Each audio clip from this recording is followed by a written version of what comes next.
Cik ni dari mana? Dia mana Cik? Kota Rendah. Kota Tinggi Johor telah di Seoul.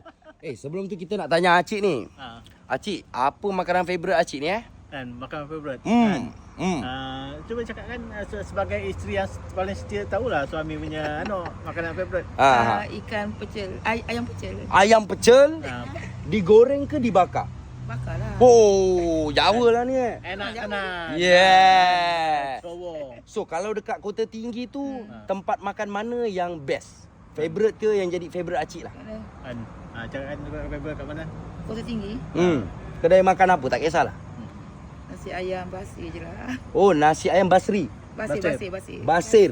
Oh, namanya lah nasi ayam Basir. Okey, satu lagi ni apa ni, Haji Daud. Haji Daud. Haji Lagi Daud kat Bujang Kota- Firefly. Bujang Firefly. Itu kat mana?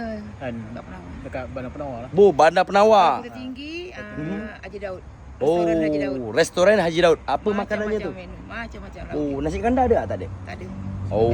Ni kita boleh try sebab kita ada tour seluruh negeri. So kita akan tanya customer-customer kita makanan mana yang best. Okey. Tapi tak penting Acik ni dari Kota Tinggi dan Rendah juga telah di Seoul.